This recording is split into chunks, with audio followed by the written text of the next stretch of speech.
All right, well, hello everybody, and welcome. Hanging out, I got Elon and Ian Dahl with our Starlink team. Figured we'd check in. It's been, typical SpaceX year.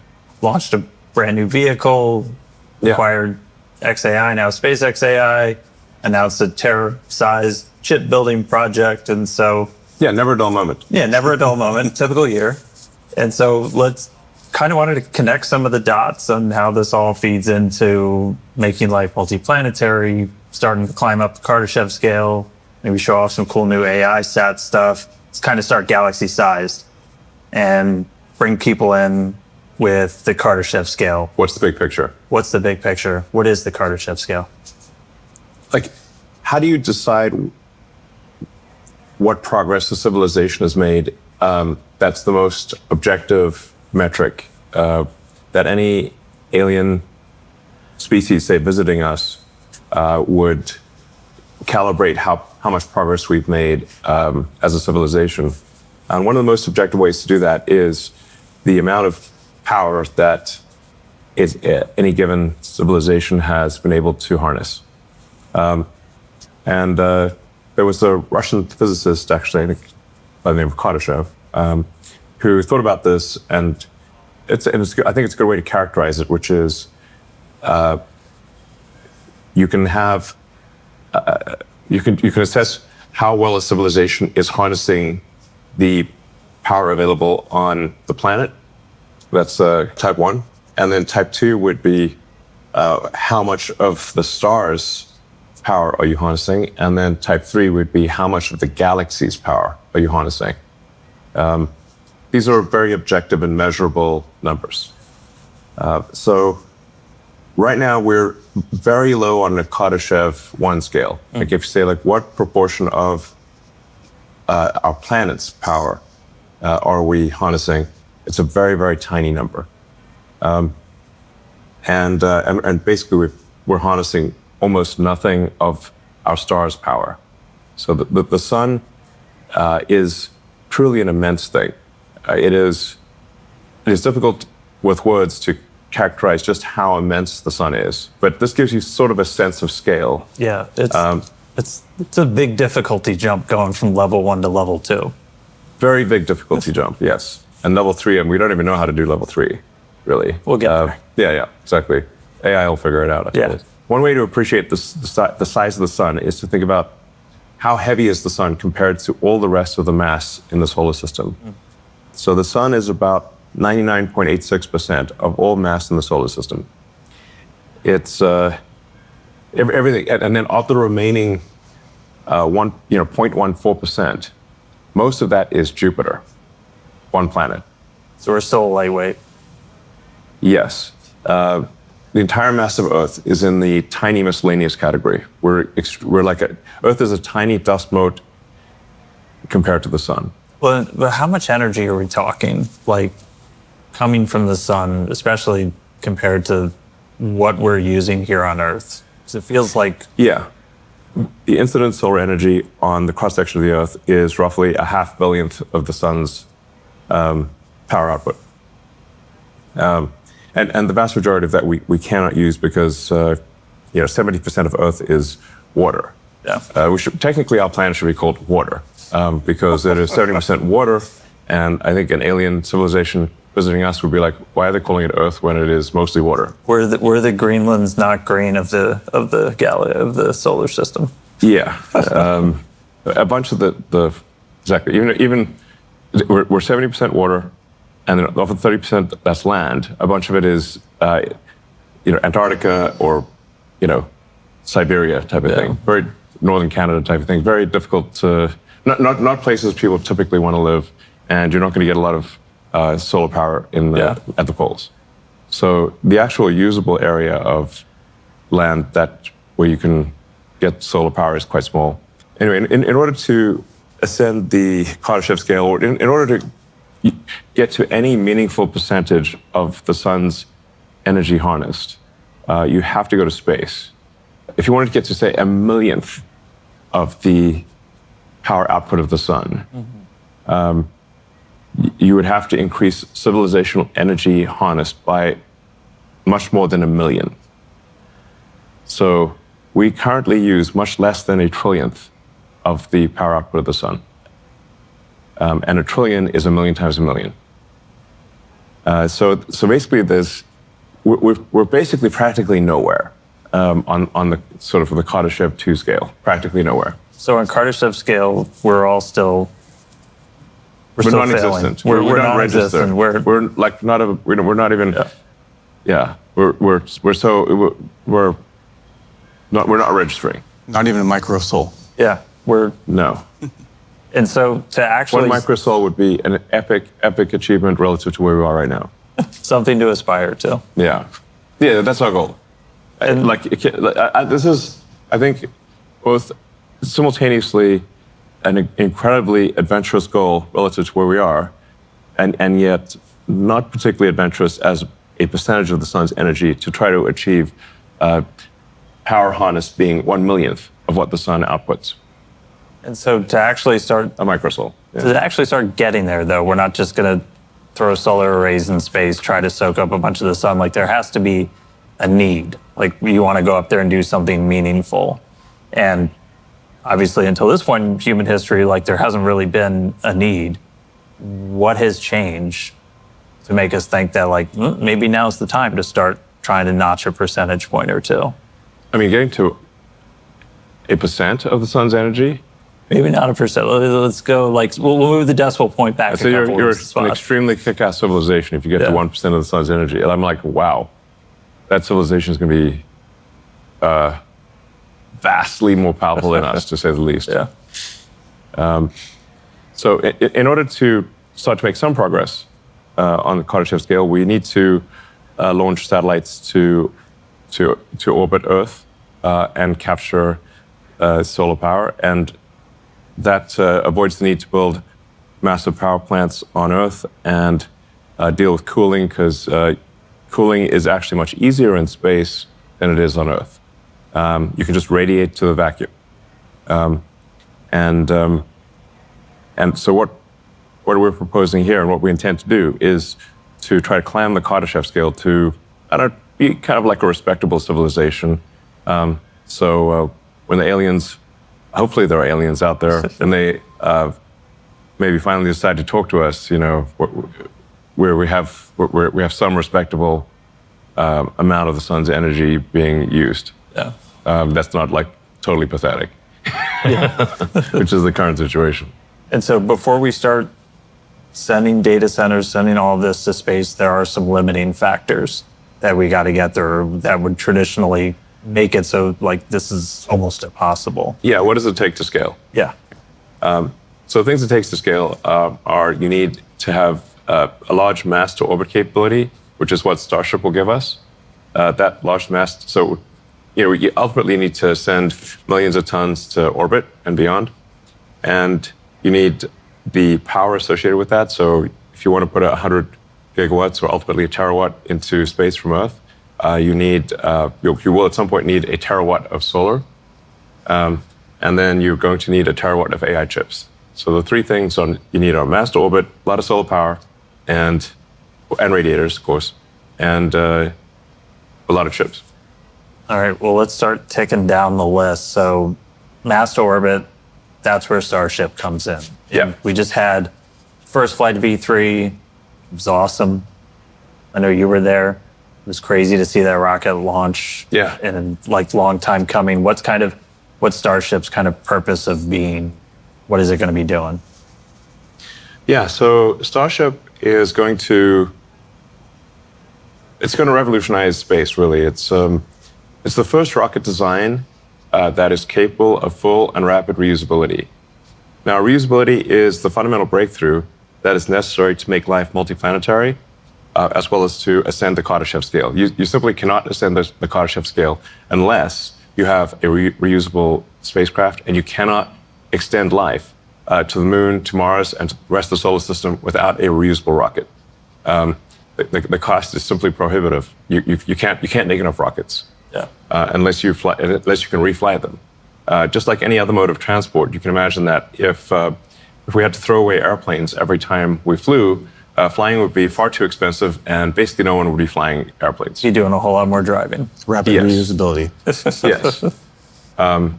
Every mode of transport is reusable, without which is simply not viable as a transport system. So cars, planes, boats, horses, bicycles are all obviously reusable. Yeah. With rockets, it's much harder to make a rocket reusable because Earth has a deep gravity well and a thick atmosphere. And these make it just barely possible to achieve reusability with a rocket. And there have been many prior attempts to create a fully reusable rocket. And most of those attempts have been abandoned partway through because they didn't think they could succeed. In order to achieve full reusability, everything's got to be perfect. The engines, the structure, the avionics, the choice of propellant. You've got to go to extreme measures for mass optimization, which is why we have the tower catch the rocket instead of putting on landing legs, which are heavy. The rocket can simply be caught by the tower. And we haven't achieved full reusability yet, but we do expect to achieve that hopefully later this year with Starship. And then you've got to achieve full reusability. Then you've got to go a step beyond that, which is make it rapidly reusable, such that the rocket lands, it gets caught by the tower, gets put back on the launch stand, and can be flown again without any refurbishment or laborious inspection, like an aircraft. Yeah. This is incredibly difficult. This is the first time that there's ever been a rocket where that is possible. That's what makes Starship so profound. I mean, it also happens to be the largest flying object ever made, the heaviest flying object ever made, the most powerful moving object of any kind.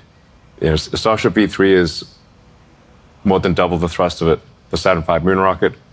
By version 4, we'll be pretty much 3 times the thrust of a Saturn V moon rocket. And we expect Starship to be flying more than once per hour down the road. One of the fun facts from Flight 12, that was actually the heaviest payload SpaceX has ever flown. And that's still just a fraction of what V3 can do. So, yes. I mean, once we're flying massive amounts really rapidly, I mean, we already fly the majority of payload to space with Falcon. Do people even really understand what mass to orbit becomes once Starship is flying? It's many orders of magnitude greater than what is the case today. So even with Falcon 9, Falcon Heavy, SpaceX delivers almost 90% of all Earth mass to orbit. I think we're somewhere between 85 and 90% right now. And then most of the remaining mass, I think, is launched by China. And then the rest of the world, including the rest of the US, is the remaining, 5 to 7%. Now, with Starship, we'll be aiming to go from somewhere around 2,500 tons a year to orbit to millions of tons per year to orbit. And to do so at a pretty short period of time. So we think probably we can get to 1 million tons to orbit per year in about 3 years, thereabouts. Starship is going to take care of the mass to orbit limiting factor. Yes. And then power generation. So first, and Ian, maybe you can help.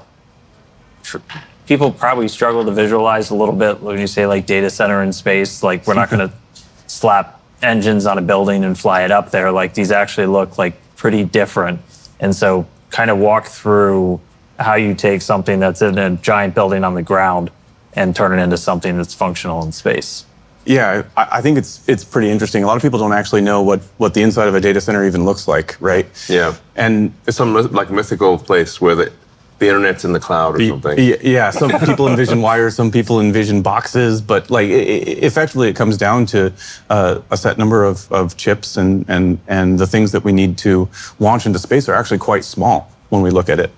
The more challenging part is figuring out how do you get the power for it, and that's where a lot of what we've worked on for existing like Starlink technology, the solar arrays, are what we want to utilize that expertise to be able to build a satellite that can actually launch the critical components of the data center into space itself.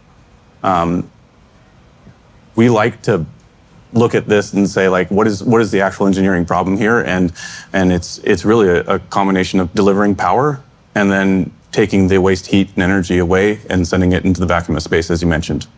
Yeah. Now the AI satellite is actually much simpler than a Starlink satellite. A Starlink satellite has gigantic phased array antennas. It's got parabolic antennas. It's got a lot of laser links. It's much more complicated than an AI satellite. An AI satellite is essentially a lot of solar cells, a radiator, and you still need some laser links, but you don't have all of the super complex antennas that you have on a Starlink satellite. So, I mean, given the two, the easier one to design for is the AI satellite. Yeah. It's just a little bit bigger. It's bigger. Just Yeah. make stuff bigger. Yeah. I was like, so we've got, this is our AI one, if you guys want to walk us through. Yeah. Yeah, so the first thing that we're really looking at here is, like, first you've got to make something compelling, right? And we thought that the right place to start is around the 150 kilowatt like peak power level. But as we look at the workloads with our experience with XAI, we get to actually see that we can also support about 120 kilowatts of average compute. There's a difference. Yeah. What we're showing here is kind of a draft version of the version one of the SpaceX AI satellite, an AI one, I guess you could call it. And seems like a reasonable place to start is 150 kilowatts peak power, 120 kilowatts sustained power, and to give you a sense of what does that actually look like in terms of the size of the radiators, size of the solar panels.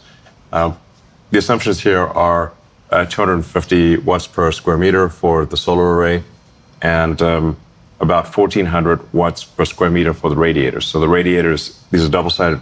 Radiators are radiating both sides. They're oriented knife edge to the sun, and it's 1,400 watts per square meter is a very achievable goal.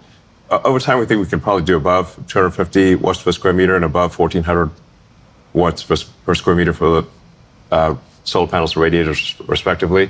But this gives you like this is pretty much what the satellite's going to look like. Yeah. It's a lot of solar panels, radiator, and then everything else is pretty small by comparison. And these are like evolutions of things that we have actually already launched in our Starlink constellation to date.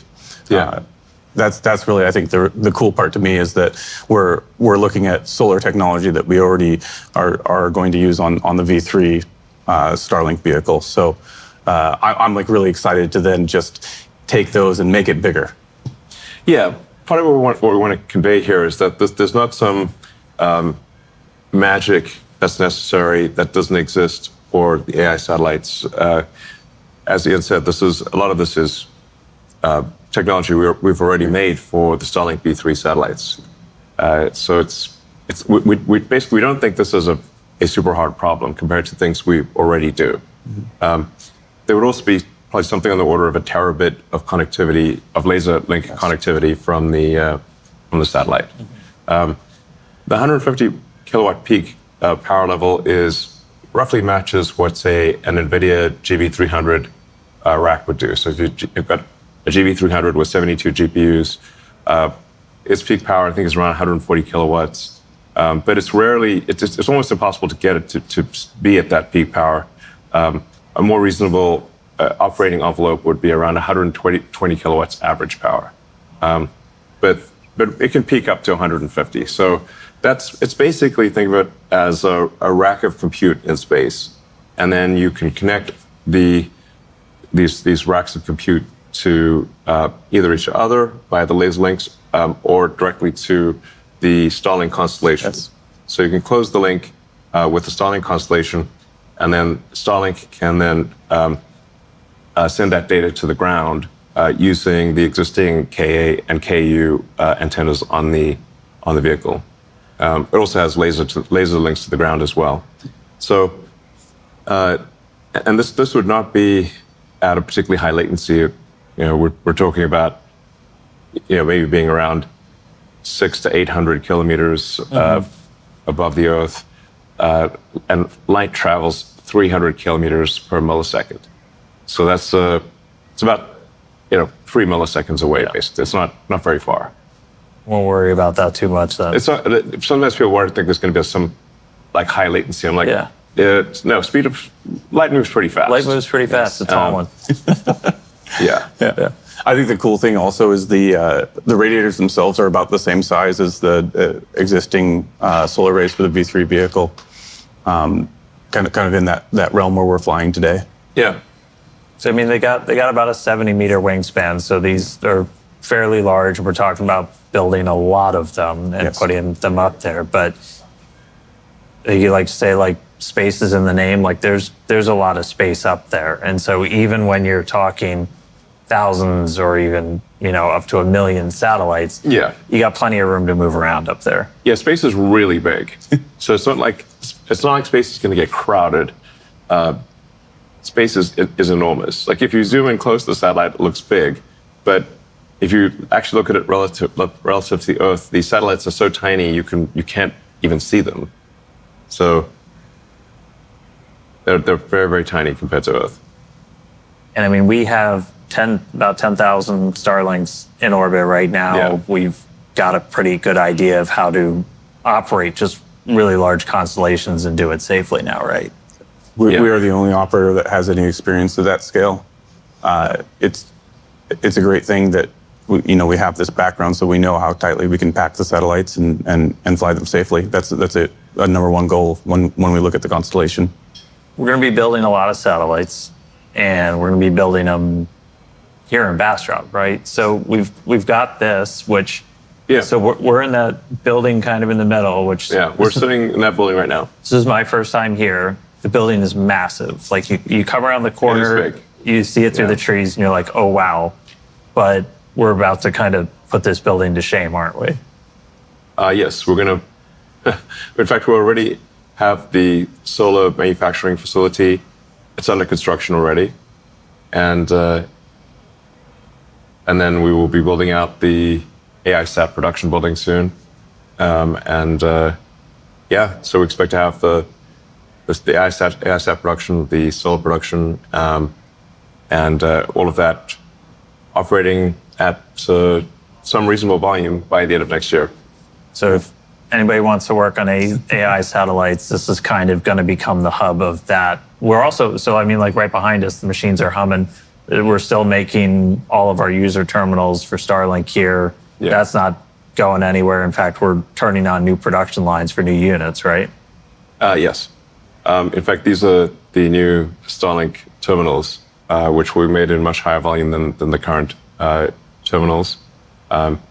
Ultimately, we think there's probably going to be a few 100 million Starlink terminals out there, and then the Starlink direct-to-cell constellation will connect directly to people's cell phones and enable high bandwidth communication directly from your phone to space. All right.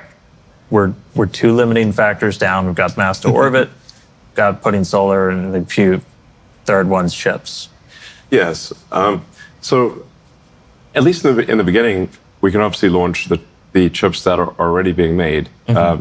So our current reference design is for NVIDIA Rubin chips, or it could be either GB300 or Rubin chips. We'll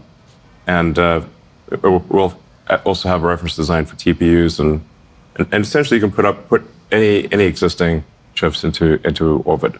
But the current industry seems to be, it seems like it's going to, get to maybe around 100 gigawatts a year of AI compute. But that doesn't answer the question of, well, how do you get to a terawatt? That's why you need the terafab. Always looking a step bigger. Yeah. Yeah, in order to get to the next order of magnitude, you need a gigantic chip factory. And to give you a sense of scale here, we expect that the terafab is going to be around 100 million square feet, which is 10 times the size of the Tesla Gigafactory Texas. And what, aside from just, I'm going to need Starship point to point to get from one end to the other, aside from just the size, what's going to make this unique, different from any other chip building operation on the planet? Well, I think over time there's going to be a lot of technology evolution with the Terafab, but fundamentally it's about scale. So even if there were no fundamental technology breakthroughs, you could simply scale the existing chip making technology with a lot of difficulty to a terawatt of chip output per year. That's, if you look at it just from the logic die standpoint, that's equivalent. That's like having 1 billion chips per year with a kilowatt per reticle. So it's 1 billion full reticle equivalent chips, each doing a kilowatt, and then you're going to need a lot of memory to go with that. A lot of people today even think orbital data centers were like a decade away. Yeah, I think we want to try to give people a sense of the time frame. At least the time frame we're aiming for. I mean, people should take this with a grain of salt to some degree, because this is just our best guess. So this is not a promise of what we'll do. This is what we are going to try to do and think we probably can do, which is to get to roughly an annualized rate of 1 gigawatt per year by the end of next year in terms of space AI compute, and then aspirationally scale that by an order of magnitude per year. So in 2.5 years, hitting an annualized rate of 10 gigawatts a year to space, in 3.5 years, maybe 100 gigawatts. And then depending upon what progress there is in chip making in the rest of the world and with the Terafab, going beyond that to scale to a terawatt per year, which is 1,000 gigawatts. Which is, that's twice the current electricity consumption of the United States. No. I think there will be an appetite for that, but we'll see. It's a lot of satellites. I don't know what it's going to think about, but maybe do a lot of simulations or something. Yeah. So after we've, working through all the limiting factors, we've kind of topped out what we can do on Earth.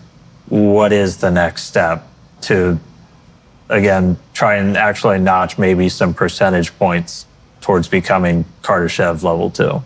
Why stop there? Yeah. Why think small? Because a terawatt actually is I don't very want you to small. think small. Let's not think small. So there is, in order to get to another 3 orders of magnitude to 1,000x from a terawatt per year, the only way that we can really see that you can achieve that is on the moon with a mass driver, essentially where you do local production of photovoltaics and solar and radiators on the moon. Maybe you bring the chips from Earth, or you could conceivably make the chips on the moon. But you need most of the mass to be made on the moon, so you don't have to transport it to the moon from Earth. And then because the moon has no atmosphere and only 1/6 Earth's gravity, you can accelerate the AI satellites into deep space without a rocket. So you can basically shoot them into space using an electromagnetic gun, like a rail gun type. I mean, it's basically a linear electric motor is a way to think about it. I think we can show. I mean, if that doesn't get you excited for the future, I don't really know what will. I'm fired up to see a mass driver on the moon. That would be very cool. Yeah. Sci-fi future. Yeah. Yeah. It would also mean that if we're bringing that amount of mass to the moon, it would mean that anyone who wants to go to the moon will be able to go to the moon. And I think that would be pretty cool. Yeah. I'm going to be jumping first in line to get up there. Yeah, I mean, everyone should go to the moon at least once, I think. Yeah. Just once. Yeah. You can move there if you want. You can go live on the moon. We'll see. Thanks, guys, for chatting with me for a little bit. All right. Excited to see a whole new kind of satellite, a whole bunch more Starship launches, more chips, more solar, more everything. It's a big future, but I'm excited to see everybody at this company go out and build. All right. Sounds good. It's exciting. Great. Thanks, guys.